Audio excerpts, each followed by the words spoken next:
et on va se lever, nous ensemble, l'Assemblée, devant le Seigneur, et on va commencer donc le message de ce matin concernant la foi.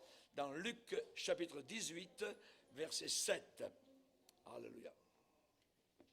Luc chapitre 18, verset 7. Trouvera-t-il la foi? Luc chapitre 18, verset 7. Alléluia. C'est ce que Jésus-Christ donc déclare. Et on va lire simplement donc ce verset 7 et 8.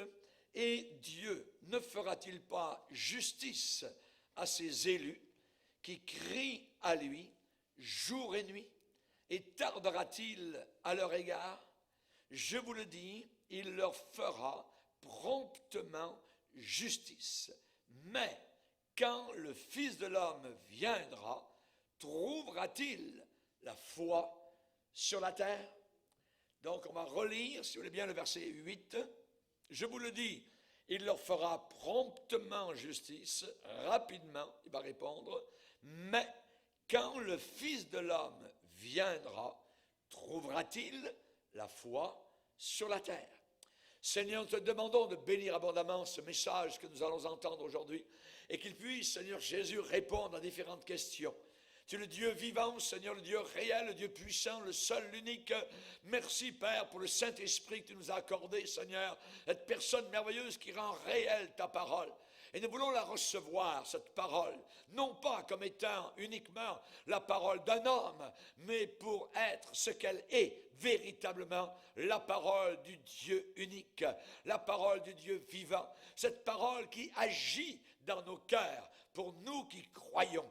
Merci Seigneur pour l'action de cette parole, pour la réverbération, pour l'efficacité de ta parole dans nos vies. Nous le demandons dans le puissant nom de Jésus. Amen. Et tout le peuple dit Amen. Gloire à Dieu. On peut s'asseoir, frères et sœurs. Alléluia. Trouvera-t-il la foi? C'est une question. Parfois dans la Bible, Jésus pose des questions sans y répondre. Voyez. Et particulièrement aujourd'hui, nous allons voir cette question-là. Trouvera-t-il la foi? Nous savons particulièrement qu'à certaines époques, Dieu a cherché des hommes ou des femmes. Par exemple, à l'époque d'Ézéchiel, Dieu va dire « je cherche un homme ». Voyez, à une autre époque, le Seigneur a trouvé une femme, Esther. Voyez, on voit que Dieu cherche donc des personnes. Mais ici, aujourd'hui particulièrement, le Seigneur Jésus cherche la foi authentique. C'est cela qu'il recherche particulièrement. Pourquoi? Parce que la Bible dit, sans la foi, il est impossible. C'est une impossibilité. Il est impossible de lui être agréable. Quelqu'un qui n'a pas la foi vivante, authentique, ne peut pas être agréable au Seigneur. Et quelqu'un qui a une foi véritable, vivante, alors cela réjouit le cœur, évidemment, de notre Seigneur. Mais là, la question que le Seigneur pose, trouverai-je? Ça veut dire qu'il cherche et il va chercher. Trouverai-je? Quand je reviendrai, voyez, quand le Fils de l'homme viendra, trouvera-t-il? Ça veut dire, pour trouver, il faut chercher. Trouvera-t-il la foi sur la terre, sur la planète Terre? Qu'est-ce que cette question veut dire? Eh bien, nous allons y répondre, parce qu'il n'y a pas de réponse dans la Bible. Il y a simplement la question qui est posée, mais il n'y a pas de réponse qui est donnée. Mais la réponse, je vais vous la donner, elle est évidente. Elle est très évidente. En parlant de cette façon-là, de cette manière-là, en parlant de façon générale, la réponse, c'est non.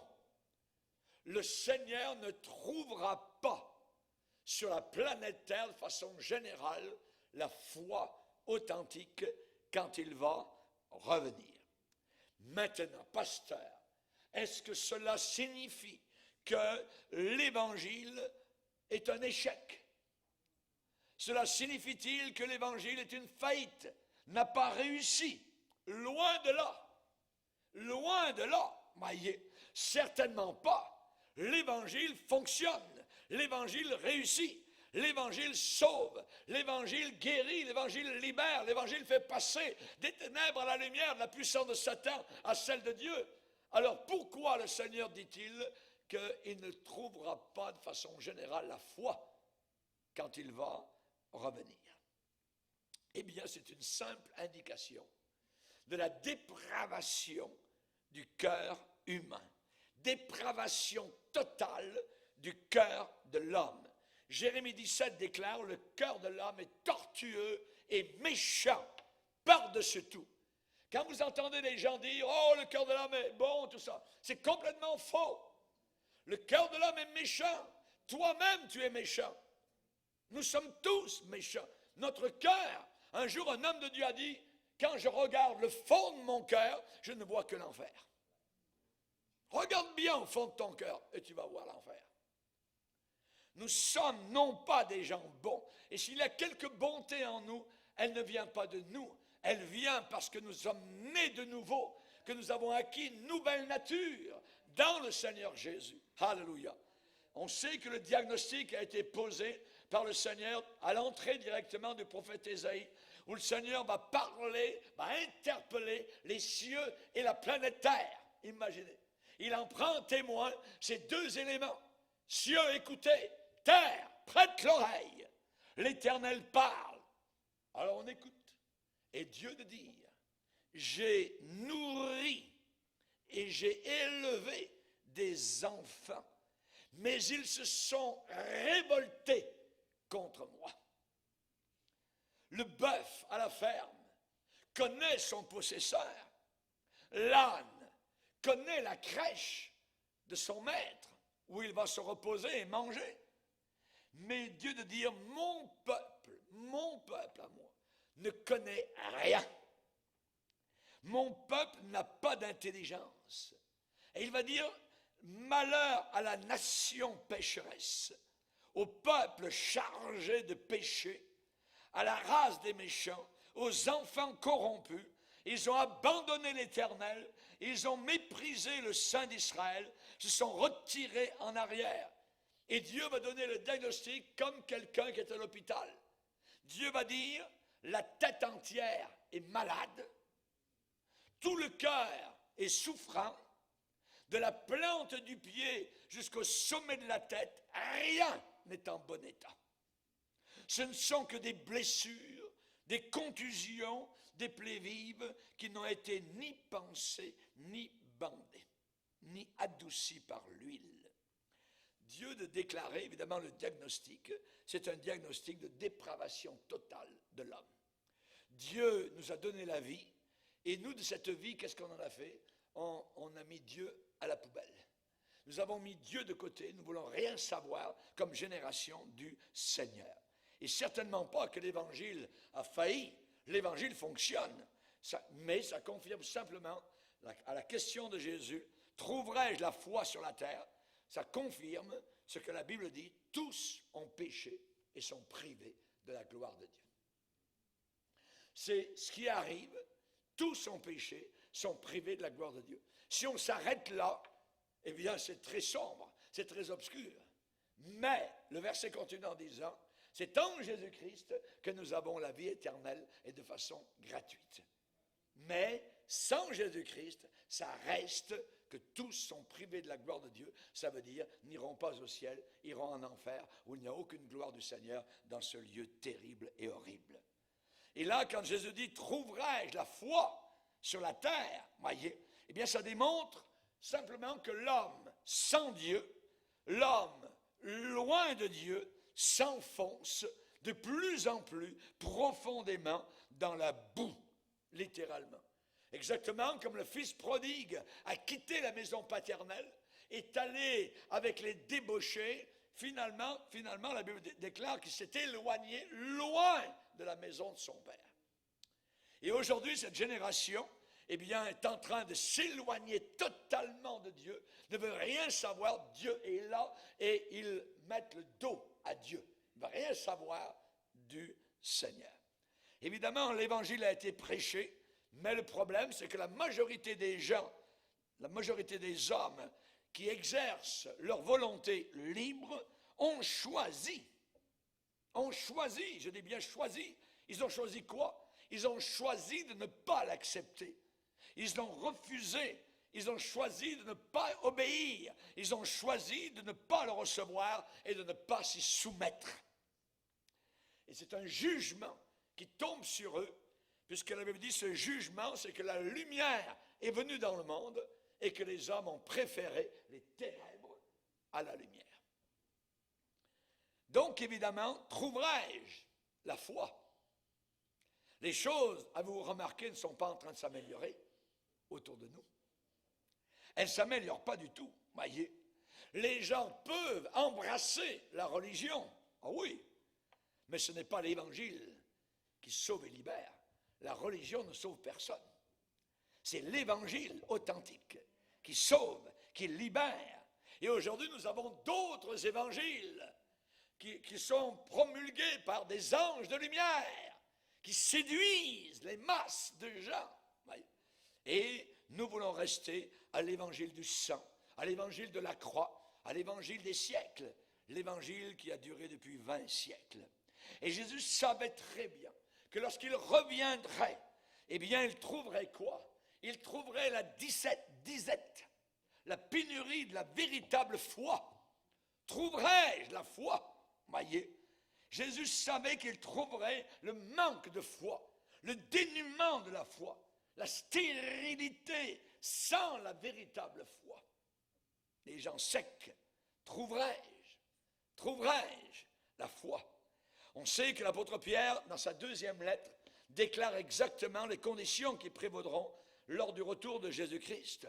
Et il dit, bien-aimés, voilà la deuxième lettre que je vous ai écrite, dans l'une et dans l'autre, je cherche à éveiller par des avertissements votre intelligence saine, afin que vous vous souveniez des choses annoncées d'avance, ça veut dire prédites, par les saints prophètes, et vous souvenir du commandement du Seigneur et Sauveur enseigné par vos apôtres, sachant avant tout que dans les derniers jours, les jours de la fin, il viendra des moqueurs avec leur raillerie, marchant selon leur propre convoitise sexuelle particulièrement, et disant, où est la promesse de son retour? Voyons donc, vous parlez que Jésus va revenir, ainsi de suite, voyez. Et ils se moquent, évidemment, donc du retour de Jésus. Et il y a une religion qui se dit chrétienne, qui se moque particulièrement du retour de Jésus en gloire, c'est la religion catholique romaine. Ne rien savoir du retour du Seigneur Jésus-Christ en gloire avec l'enlèvement. Et là, la Bible déclare que ça va arriver exactement comme cela. Qu'il viendra des moqueurs avec leur raillerie marchant selon leur propre convoitise, et ils vont dire, où est la promesse de son avènement? Parce que depuis que nos pères sont morts, tout demeure comme dès le commencement de la création. Ça a toujours été, il n'y a pas de problème, et ça va être tout le temps comme ça. Voyez. Et évidemment, avec les millions d'années, les milliards d'années, et ainsi de suite. Donc, quand vous entendez millions d'années, rappelez-vous, menteur, menteur, menteur. Voyez. Le Seigneur a dit qu'à la fin des temps, il y aurait une faim et une soif d'entendre la parole de Dieu. Et que les gens iraient ici et là et ne la trouveraient pas. Ils se déplaceraient, ils prendraient l'avion. Il y a des milliers de Suisses à une époque qui sont venus au Canada, à Toronto. Ils ont rempli des avions pour venir à un supposé réveil. Mais en réalité, c'est un mensonge qu'ils ont vécu. Et ça ne les a pas rapprochés du Seigneur. Ils iront ici et là et ne trouveront pas la parole de Dieu. Amos nous avait déclaré donc cette chose-là. La Bible déclare que c'est la foi unique, la foi uniquement qui illumine notre nuit. Il n'y a rien d'autre qui peut illuminer la nuit autour de ce monde. Et dans Thessaloniciens, c'est l'apôtre Paul qui parle vis-à-vis de certaines personnes. Il va dire, au reste frères, priez pour nous, afin que la parole du Seigneur se répande et soit glorifiée comme elle est chez vous, afin que nous soyons délivrés des hommes méchants et pervers, parce que tous n'ont pas la foi. Il est dit ici, tous n'ont pas la foi. Nous allons voir aujourd'hui 3 catégories de personnes par rapport à la foi. Premièrement, ceux et celles qui n'ont jamais eu la foi dans le Seigneur Jésus-Christ. Ceux qui n'ont jamais eu la foi dans le Seigneur Jésus. Ici, Paul va dire, tous n'ont pas la foi. Et il déclare que ces gens-là sont particulièrement des hommes pervers et méchants. Tous n'ont pas la foi. Ce sont des catégories de pécheurs qui seront jetés dans le lac de feu. Savez-vous que l'incrédulité est un péché tellement grave que ça va emmener les gens incrédules jusqu'au fond de l'enfer. Vous connaissez les catégories de personnes qui iront dans ce lieu terrible, et on va les relire dans l'Apocalypse au chapitre 21, pardon. Apocalypse chapitre 21, verset 8. Apocalypse 21, verset 8, il est dit, mais pour les lâches, ceux qui connaissent la vérité, mais qui ne veulent pas, évidemment, donc, s'en préoccuper. Mais pour les lâches, les incrédules, tiens, nous avons là une catégorie de personnes qui s'appellent les incrédules. Ensuite, les abominables. Abominables, c'est l'abominable sexuel. Les meurtriers, les impudiques, les enchanteurs, on parle de magie, de sorcellerie, les idolâtres et tous les menteurs. Leur part sera dans l'étang ardent de feu et de soufre, ce qui est la seconde mort. Et dans ces catégories précitées, nous avons les incrédules. Les incrédules. Les incrédules, ceux qui ne croient pas, eh bien, ces gens-là iront dans le lac de feu. C'est une catégorie de pécheurs particulière. Et ce manque de foi, cette perte de foi, est en train de grandir dans le monde de façon alarmante. Dans le monde entier. N'oublions pas que ce manque de foi a toujours été là, d'une certaine manière, depuis la chute en Éden, voyez, avec la question qu'a posée Satan. Dieu a-t-il réellement dit ceci, cela?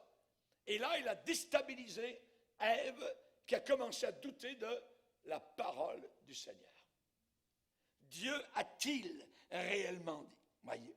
Et on sait qu'à la fin des temps, l'apôtre Paul rappelle au jeune pasteur Timothée en disant « Prêche, prêche, prêche la parole, la parole. » Pas le hockey, pas savoir combien ils ont gagné, pas les Jeux de Rio, quoi que ce soit. Prêche la parole de Dieu, parce qu'il viendra une époque où les hommes ne supporteront plus la saine doctrine.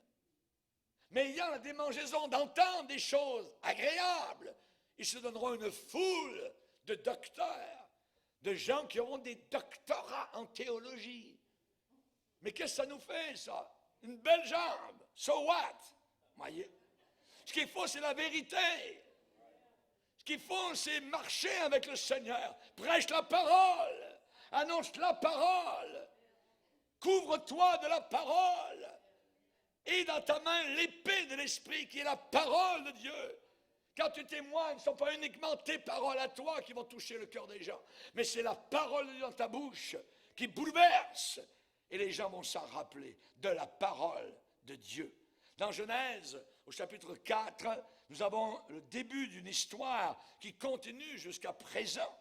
Nous avons un mariage, nous avons des enfants, nous avons une construction d'une ville sans Dieu.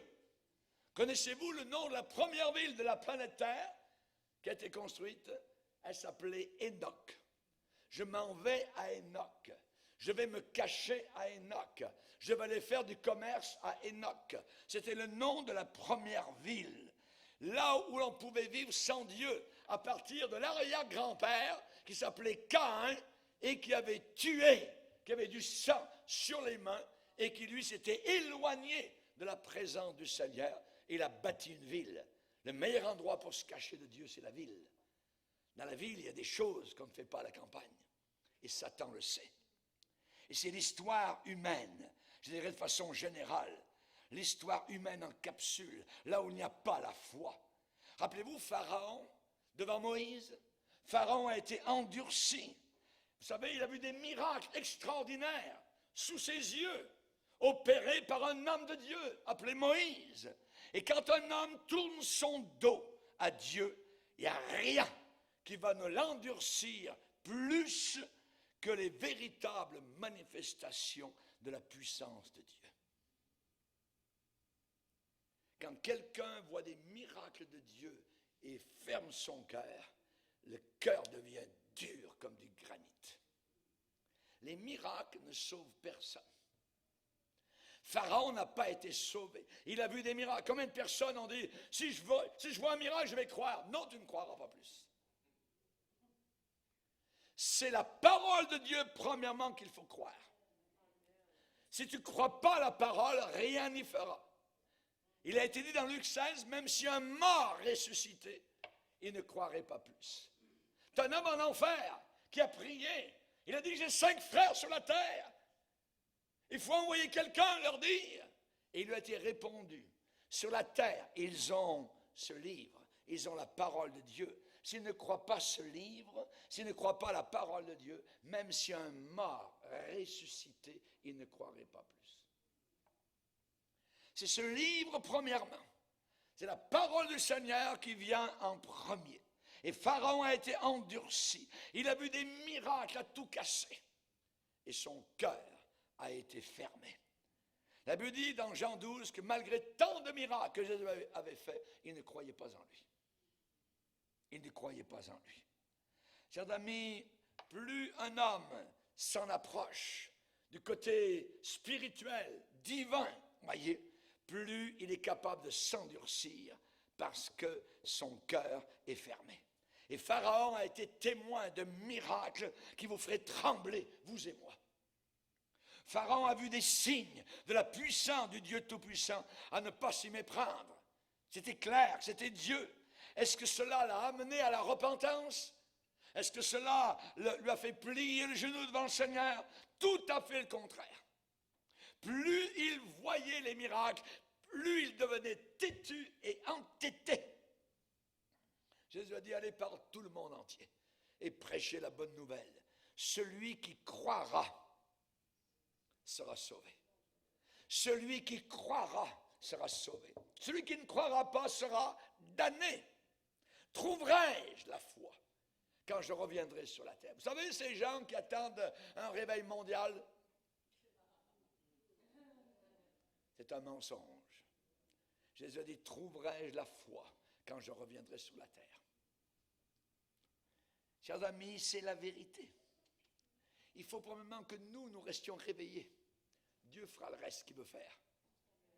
Mais nous ne devons pas, évidemment, nous faire berner par des choses qui n'arriveront jamais. Dieu est à l'œuvre encore aujourd'hui. Et il se manifeste.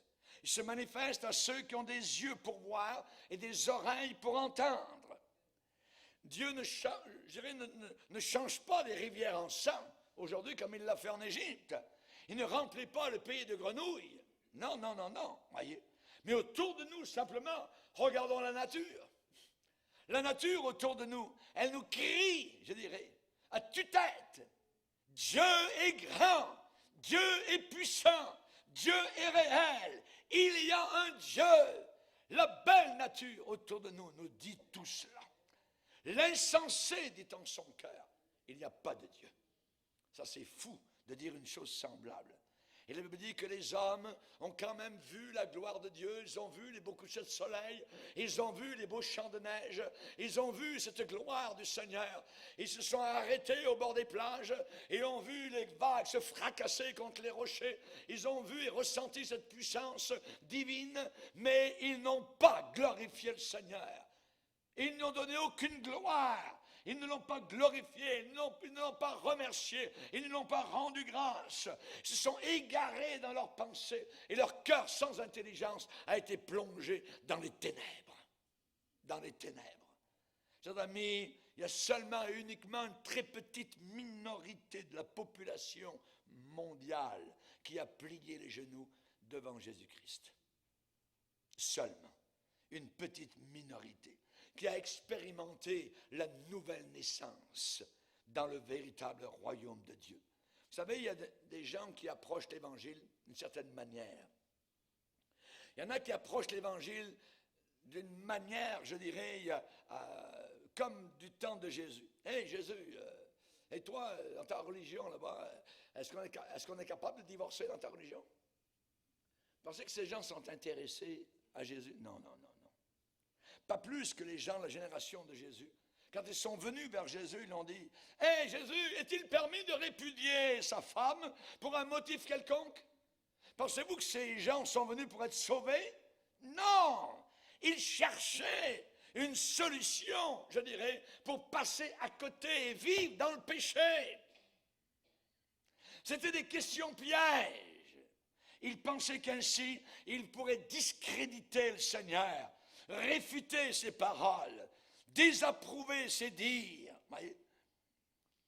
Hey Jésus, qu'est-ce qu'il faut faire pour hériter la vie éternelle?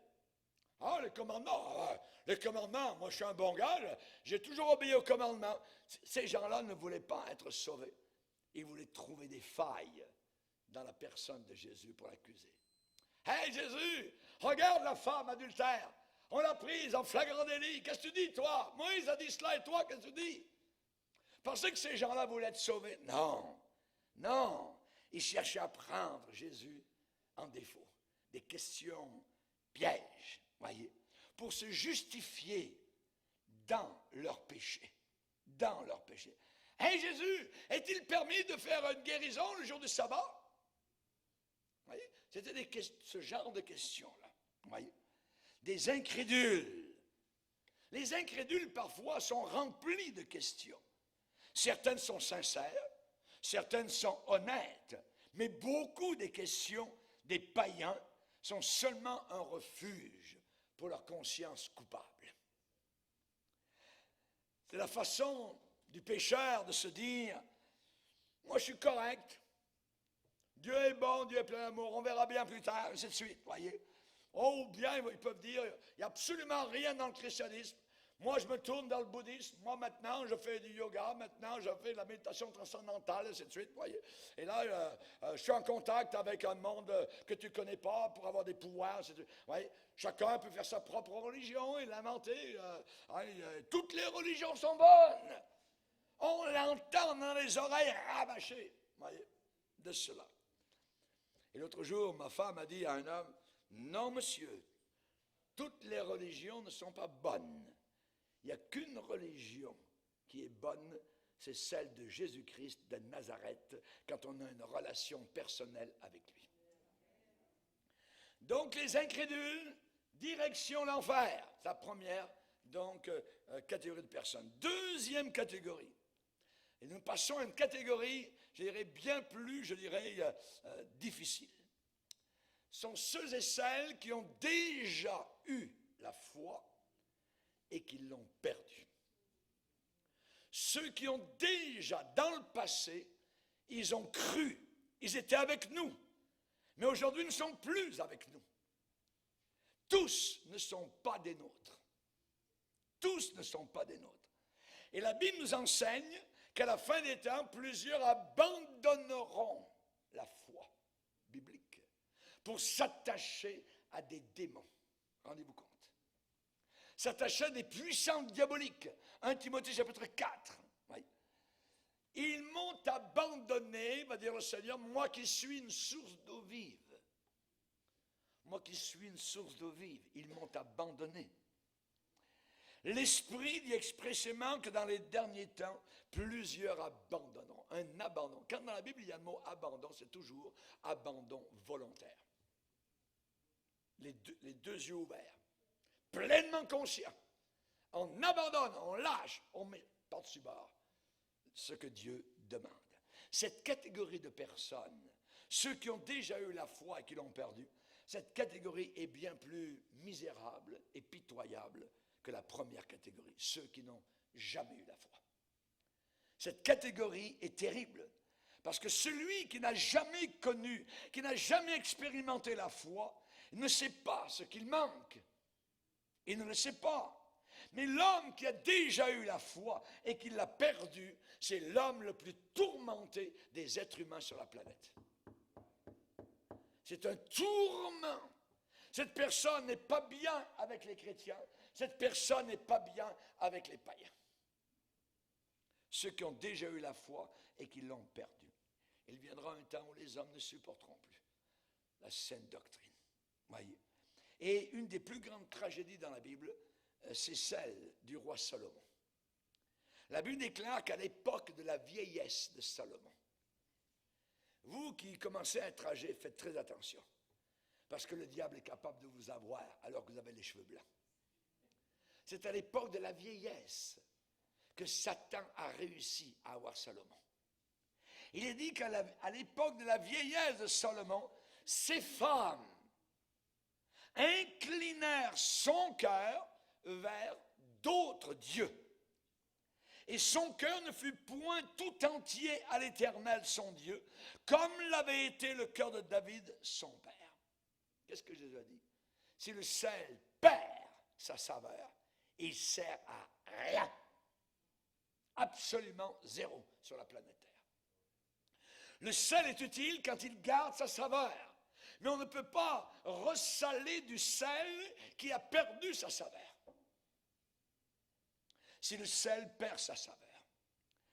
Salomon est un homme dont le commencement est une histoire merveilleuse. Quand on lit l'histoire de ce jeune homme, Salomon, fils de David, voyez, maman s'appelait Bathsheba, et donc c'est une histoire émouvante, une histoire palpitante, poignante, sensationnelle. Il était soumis, il était obéissant, dévoué, zélé. Et Dieu s'est révélé à lui 2 fois par des visions. « Hey, Salomon, que veux-tu que je te donne ?» Salomon est un jeune roi. Son père vient de mourir. Et il va demander non pas la richesse, non pas la mort de ses ennemis, mais il va dire « Seigneur, j'ai besoin de la sagesse. Je veux savoir comment me conduire devant ce peuple si nombreux d'Israël. » Bravo. Et le Seigneur lui a dit, parce que tu n'as pas demandé la mort de tes ennemis, parce que tu n'as pas demandé la richesse, je vais te donner la sagesse.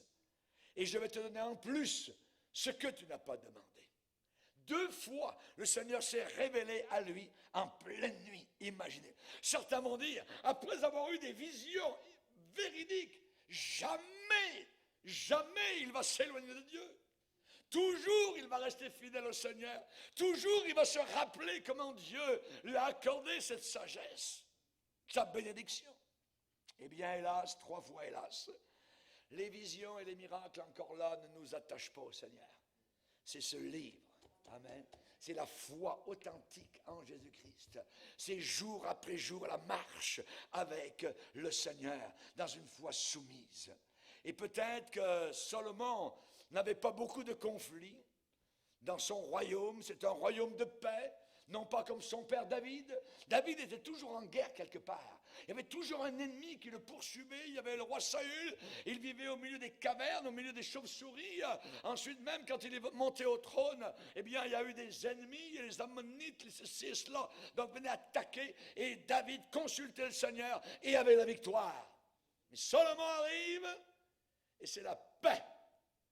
La paix, patché, la grande paix dans tout le royaume. Alors, on peut faire ceci, regarder là-bas l'Égypte. Oui, ça serait merveilleux si on pouvait avoir une alliance avec l'Égypte. Dieu avait dit, tu n'y retourneras jamais en Égypte. Il a commencé à amener des femmes égyptiennes. Il a commencé à remplir son harem, voyez, les blondinettes, les brunes, les noirettes, ainsi de suite, voyez. Mais ça n'a jamais amené la joie dans son cœur. Jamais, jamais. Et chers amis, on sait qu'il a perdu. S'il avait été guerrier, comme son père David, eh bien son âme aurait pu être affermie, ferme, pour résister contre les tentations qui sont venues. Rappelez-vous que David, son père, avait chuté. Oui, c'est vrai, une fois, dans la chaleur de la passion, David avait chuté. Mais bien vite, David s'est repenti de ses péchés et il s'est relevé. Il a prié Dieu en pleurs. Il a écrit le psaume 32 et 51. Et autant que le rapport biblique nous le montre, Salomon n'a jamais fait cela. Jamais nous ne voyons Salomon se repentir. Jamais. Il a fermé les portes du temple à Jérusalem et il a construit des temples païens pour ses femmes. Et les gens ont regardé les portes fermées par le roi. Et ils ont vu le roi entrer dans des temples païens. Et il a adoré des statues, des idoles, des dieux, des déesses, avec des becs d'oiseaux, avec des serpents. Salomon faire cela. Chers amis, il y en a des temples autour de nous. Des temples de Satan. Des temples de Satan, ça existe tout autour de nous.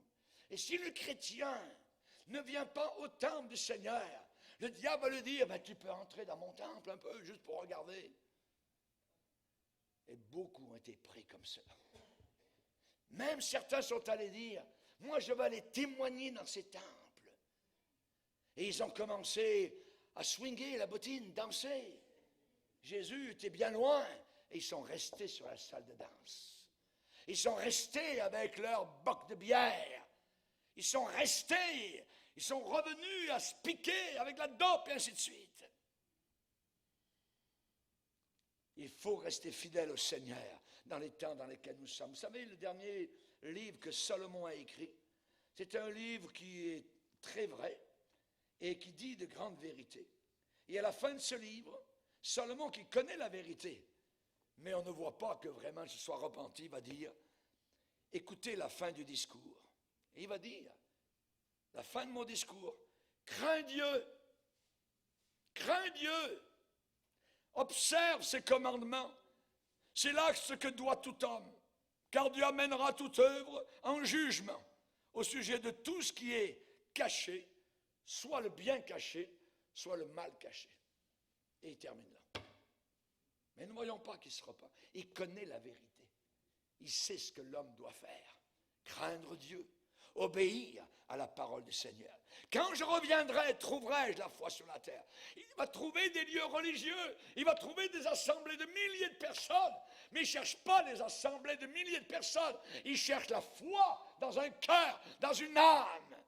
Quelqu'un qui se met à genoux durant la semaine, qui prie Dieu, qui pleure devant le Seigneur, qui parle de Jésus à ceux qui l'entourent. Il vient à ces réunions, dès que les portes sont ouvertes, il est là, il aime le Seigneur véritablement. Il met sa tête sur le billot s'il le faut. Il est rempli du Saint-Esprit. Il s'éloigne de l'impureté. Il reste fidèle au Seigneur. Quand je reviendrai, trouverai-je la foi sur la terre. Certains font profession par la bouche de connaître Dieu, mais ils le renient par leurs œuvres. Vous savez, quand quelqu'un dit « je suis chrétien », ça ne veut rien dire, ça. Il faut marcher la marche, et pas uniquement toc-toc, voyez, parler. Il faut marcher avec le Seigneur. Tu as perdu ton premier amour. Église d'Éphèse, tu as perdu ton premier amour. Tu as perdre. Si le ciel perd sa saveur. Mon fils était perdu, il est revenu à la vie. La femme avait perdu une drachme. La brebis avait été perdue. On peut se perdre. À la fin des temps, Satan travaille, rôde autour de l'église, autour des frères, autour des sœurs. On se donne des permissions, il n'y a pas de problème. Déjà, le yoga est entré à l'intérieur de l'église. Le yoga vous met en contact avec les puissances diaboliques, les démons, littéralement. N'oubliez pas de venir à la conférence du mois de septembre où je vais parler, je suis en train de travailler ça. Et je vais vous dire des choses étonnantes. Je vous en dis une simplement. C'est que Hitler connaissait très bien le yoga. Un homme diabolisé, en contact directement avec les démons. Chers amis, souvenez-vous de ces premiers jours. Ces premiers jours où vous avez accepté le Seigneur. Souvenez-vous de ces premiers jours. Si Salomon s'était souvenu des premiers jours, il serait revenu. Mais nous ne voyons jamais que Salomon s'est repenti de ses péchés. Chers amis, quel souvenir il a dû garder de ses premiers jours, ces jours les meilleurs. Il avait dit, rappelle-toi, ça veut dire souviens-toi donc comment tu as reçu au début, comment tu as entendu, et garde, lâche pas, garde, et repens-toi. C'est le message à l'église de Sardes. Chers amis, souvenez-vous de ces premiers jours. Et Salomon a dû être tourmenté, piqué par les aiguillons de sa conscience, alors que ses pensées revenaient en arrière. L'homme fait toujours cela. Rappelez-vous, je préfère que Dieu me dise maintenant, souviens-toi, ces premiers jours, que être en enfer un jour, comme l'homme riche, à qui l'on a dit, souviens-toi, alors que tu étais sur la terre.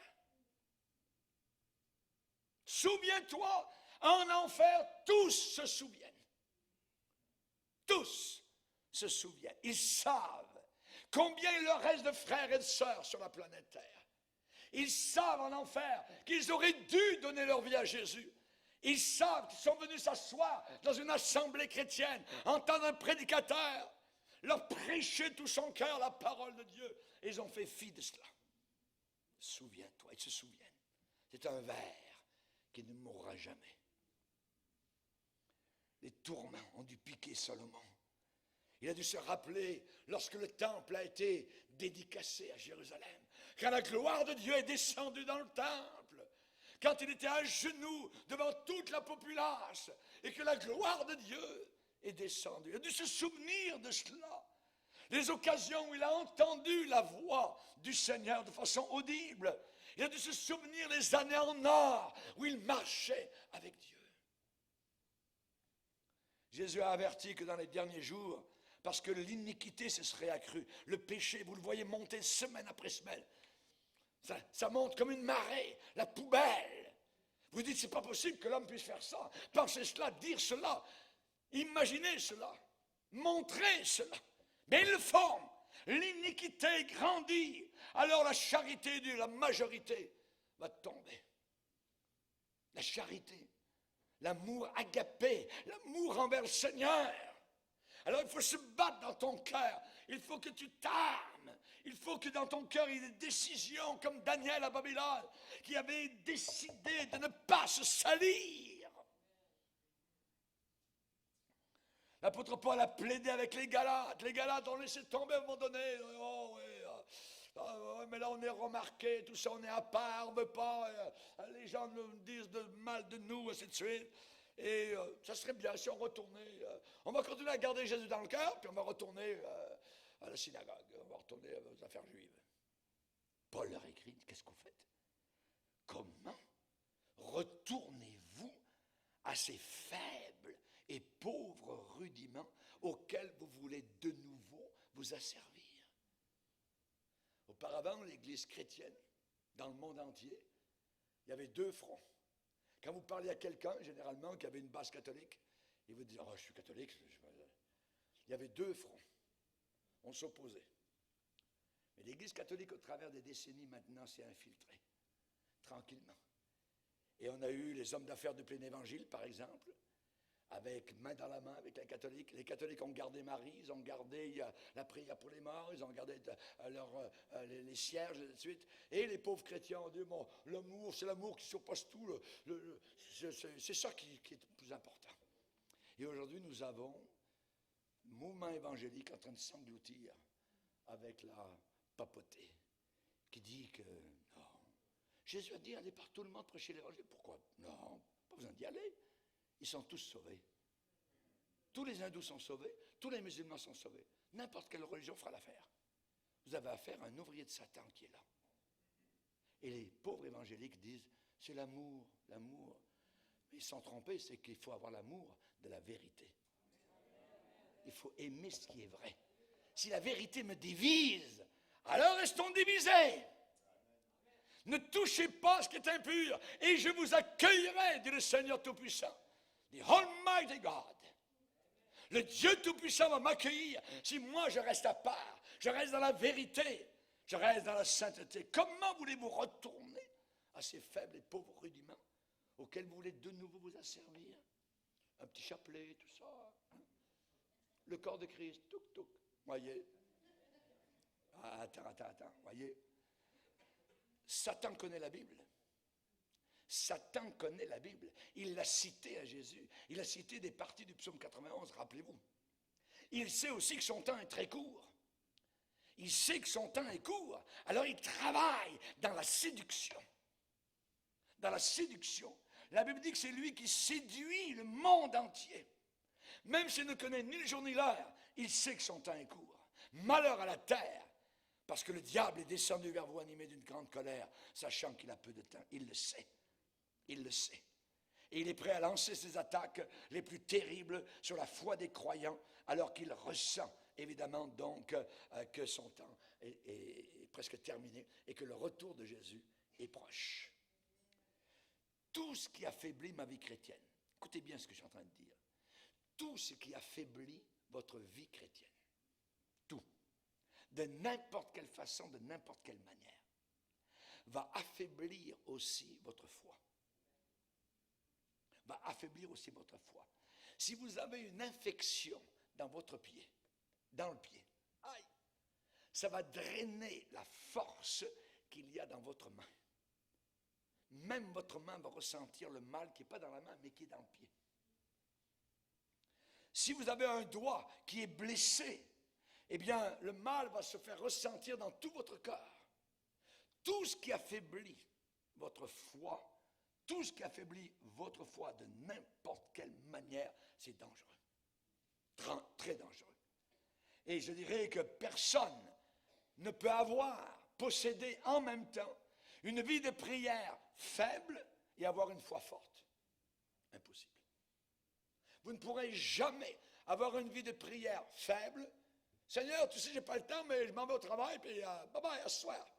Quand vous arrivez le soir, bonsoir Seigneur, je suis trop fatigué, mais pas le temps de prier. Oui. Et avec ça, vous n'aurez jamais une foi forte. Jamais.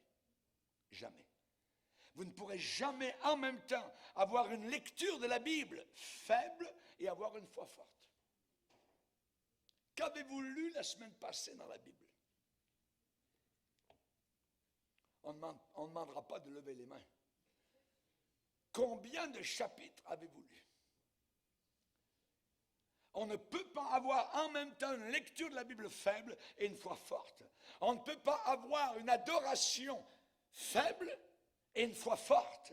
On ne peut pas avoir une consécration à Jésus faible et en même temps avoir une foi forte. C'est impossible. Je vais vous donner un exemple. Du temps d'Ézéchiel. Ézéchiel était un prédicateur et il prêchait à Jérusalem. La Bible dit, comme j'étais en train d'annoncer la parole de Dieu, soudain est arrivé quelque chose dans les gens qui étaient autour de lui. Pélatia, fils de Benaja, mourut. Pendant qu'Ézéchiel prêche, il y a un mort dans l'assemblée. Ézéchiel arrête de prêcher, il tombe sur sa face et il parle à haute voix au Seigneur et il dit, « Ah, Seigneur éternel, anéantiras-tu ce qui reste d'Israël? » Ça, je vais vous en parler. Comme j'étais en train de prêcher, Pélatia mourut. Quel choc! Voir mourir un homme alors qu'il est en train d'entendre la parole de Dieu. Évidemment, cet homme avait de la rébellion dans son cœur. Cet homme, Pélatia, était un rebelle contre la prédication d'Ézéchiel. Et c'est cela qui a causé sa mort. Pélatia est mort en écoutant la parole de Dieu prêchée par la bouche d'un homme de Dieu authentique. Évidemment, il avait de la rébellion dans son cœur, alors qu'il écoutait Ézéchiel. Et c'est cela qui a endurci son cœur. Ça a amené sa destruction physique et sa destruction spirituelle. Pour dire quoi? Quand vous êtes en train d'écouter la parole de Dieu et qu'il y a la moindre résistance, quand vous sentez un pont-levis qui se lève, quand vous sentez une barrière qui se lève, c'est très dangereux. Votre cœur est en train de s'endurcir. Cet homme est mort en train d'écouter la parole de Dieu. Des assemblées, je dirais, sont en train de mourir actuellement parce qu'il y a une rébellion dans leur cœur par rapport à la prédication authentique du Seigneur. Pendant que je prêchais, Pélatia, fils de Benana, mourut. Il y a des gens qui sont en train de mourir le dimanche matin, alors qu'ils sont au pied de prédicateurs authentiques. Ils entendent la parole de Dieu et en ressortant, ils disent « Oh, jamais je vais obéir à cette parole. » La mort est en train de les atteindre. Rappelez-vous, Jésus a cité l'exemple, la parole de Dieu qui tombe sur 4 sortes de terrains. Dans Marc chapitre 4, le Seigneur a dit, la parole de Dieu, lorsque le semeur sème la parole, Les uns sont le long du chemin où la parole est semée. Quand ils l'ont entendue, aussitôt Satan arrive. Aussitôt, le diable vient et enlève la parole qui a été semée en eux. Ils sont en train de mourir. Ils étaient proches de la vie, mais par désobéissance, par une non-volonté d'obéir et de mettre en pratique cette parole, ils sont en train de mourir. Ça endurcit le cœur.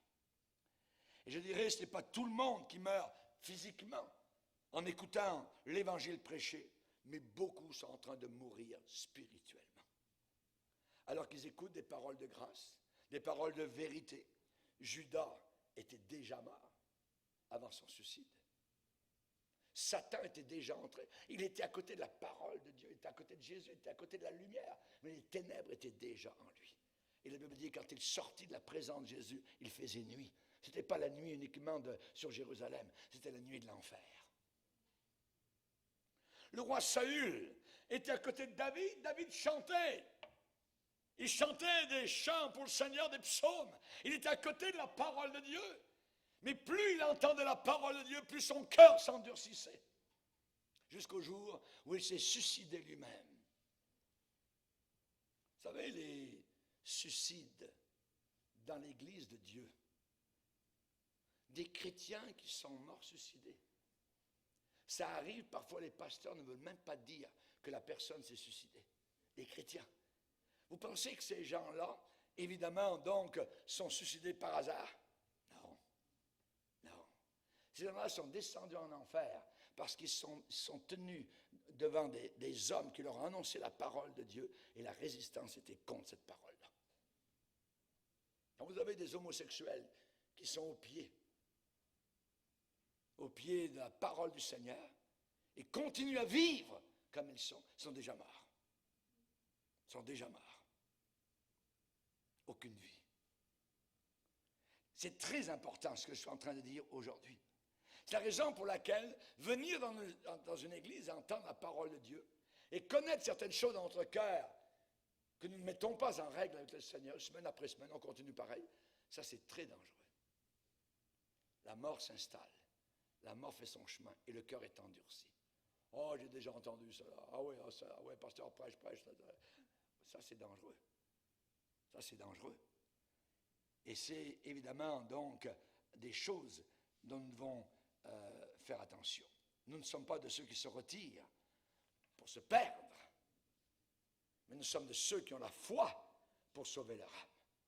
Démas, en plus, c'était un prédicateur, un coéquipier de l'apôtre Paul, et il est mort sous la prédication de Paul.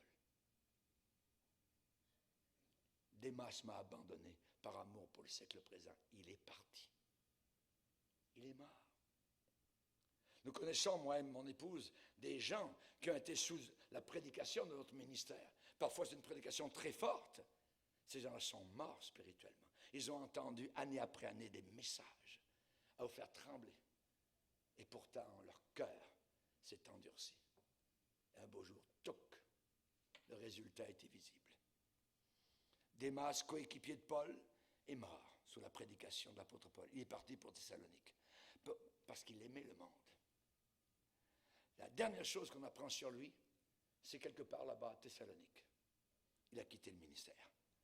Tous ceux qui ont prêché l'Évangile, tous ceux qui ont annoncé l'Évangile authentique ont ressenti tôt ou tard, un jour ou l'autre, cette agonie de voir des gens qui sont à leurs pieds et dont les vies spirituelles sont en train de s'éteindre,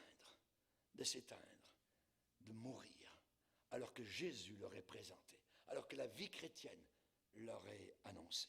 Cette tragédie arrive aujourd'hui à des hommes, des femmes, des jeunes gens, des jeunes filles, par milliers dans notre époque d'apostasie et de déclin. Mais les gens qui abandonnent la véritable foi, ils ont encore besoin de religion.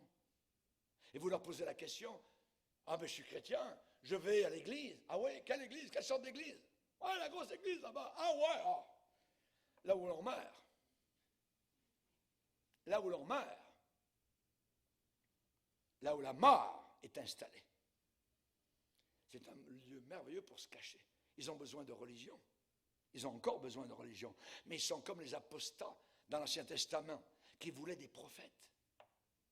Les gens dans l'Ancien Testament, ils voulaient des prophètes, ils voulaient des docteurs, ils voulaient qu'on leur enseigne. Mais qu'est-ce qu'ils déclaraient? Ils disaient, ne nous dites pas des vérités. Ça va nous hérisser, comme un chat que vous caressez dans le mauvais sens du poil. Les gens n'aiment pas la vérité. Dites-nous des choses flatteuses. Vous relirez, c'est Ésaïe 30. Ésaïe chapitre 30. On a besoin de quoi? On a besoin de Gédéon aujourd'hui. Gédéon fut revêtu de l'Esprit de l'Éternel. Il sonna de la trompette et Abiézer fut convoqué pour marcher à sa suite. Où se trouve aujourd'hui le son de la trompette poussé par un homme loin du Saint-Esprit qui appelle à la repentance? Dieu a appelé une église, plusieurs, à se repentir. L'église d'Éphèse, l'église de Sardes, l'église de Thyatire, l'église de la Odyssée. Il leur a demandé de servir de manière sainte.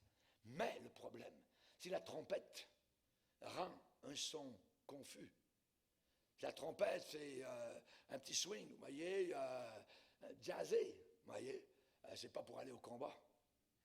Mais le son de la trompette, tout le monde lève le drapeau, tout ça, tout le monde sur pied de guerre, c'est autre chose.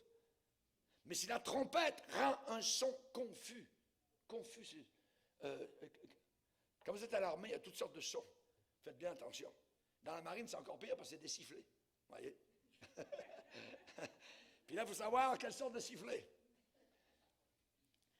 Mais nous, dans l'Église de Dieu, il y a des trompettes. Et la trompette doit rendre un son clair pour mettre le peuple de Dieu sur pied de guerre dans la bataille. Nous sommes à la fin actuellement. Vous savez, aujourd'hui, la prédication douce, la prédication mielleuse, comme du miel, voyez, ça détruit des multitudes autour de nous aujourd'hui. Ça détruit des multitudes. Prédication psychique, c'est une cachette pour ceux qui veulent simplement un apaisement, une sorte de calme intérieur, un adoucissement. Ils veulent, je dirais, que leur conscience coupable se taise. Ah bon, pasteur, ah, ça fait du bien, tout ça. Ah ouais, vous dites, ah ouais, on peut vivre en concubinage, ça, sans problème. Ouais, ok, vous êtes bien, tout ça. Pas le pasteur Bourget, là-bas. Non, lui, c'est tout le temps, il est contre tout le monde, lui.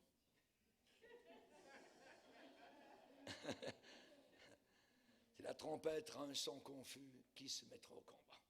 Voyez. Vous savez, les intendants infidèles, il y a des pasteurs infidèles. L'intendant infidèle, c'est qu'un beau jour, il a su qu'on le mettrait à la porte. Alors, il a regardé les papiers d'intendance et il a regardé, oh, un tel taille, il doit tant, il doit 40 mesures de blé. Toc, toc. Viens-t'en. Tu sais, tu dois 40 mesures de blé. Oui, mais tu sais, on va faire un papier. On va marquer 20. Ah oui? 20, ça va aller, 20. Il va chercher un autre. Tu dois combien au patron? Oh, je dois 100 barils d'huile. 100 barils. Marque 70. Ah ouais, tu es mon ami. Parce que lui, il sait qu'il va être mis dehors. Et quand il sera dehors, il aura beaucoup d'amis. Mais il ne fait pas payer le prix. Et aujourd'hui, il y a des gens qui sont derrière les pupitres et disent, le Seigneur, il a dit de payer 100%. Non, marque 50.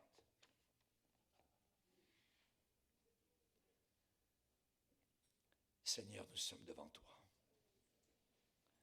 Seigneur, nous sommes en ta présence. Tu parles à nos cœurs. Ton esprit est présent. Et tu as dit, quand je reviendrai, trouverai-je la foi sur la terre. Seigneur, si nous nous sommes trompés, si nous sommes en train de nous égarer, ramène-nous. Regarde, Seigneur, si nous sommes sur un mauvais chemin, et garde-nous sur le droit chemin, afin que l'ennemi ne dise pas, je l'ai vaincu. Donne à nos yeux la clarté, afin que nous ne nous endormions pas du sommeil de la mort, et que le diable soit heureux et se frotte les mains.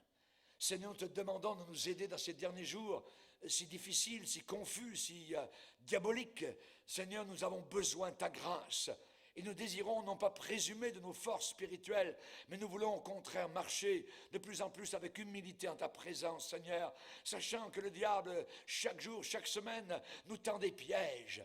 Aide-nous, Seigneur Jésus, dans ta grâce, que ce soit vraiment, Seigneur, un temps de victoire où nous pourrons marcher, dévoiler les pièges de l'ennemi, Seigneur. Nous ne voulons pas, Seigneur, comme Salomon, aller adorer des idoles, Seigneur, après avoir entendu ta parole puissante, Seigneur, résonner à nos cœurs de façon claire et nette. Nous voulons, Seigneur Jésus, non pas imiter Démas, Seigneur, qui a été porte-parole de l'Évangile et qui a fini, Seigneur, malencontreusement, Seigneur, dans une ville païenne. Nous te demandons, Seigneur Jésus, de nous garder précieusement dans le creux de ta main. Aide-nous à accomplir, Seigneur, ce que tu demandes, les conditions de tes promesses, Seigneur, c'est de te suivre, Seigneur, d'entendre ta voix, de ne pas reconnaître, Seigneur Jésus, ta voix. C'est un danger, Seigneur. Nous voulons toujours reconnaître ta voix, car tu as dit, mes brebis connaissent ma voix, et elles me suivent, elles me suivent. Elles ne suivront pas la voix d'un ennemi, une voix mielleuse, une voix doucereuse, qui dit des demi-vérités ou des mensonges à moitié cachés. Nous te demandons, Seigneur, de nous garder dans cette heure périlleuse de la fin, dans le nom de ton Fils Jésus. Amen. Et tout le peuple dit...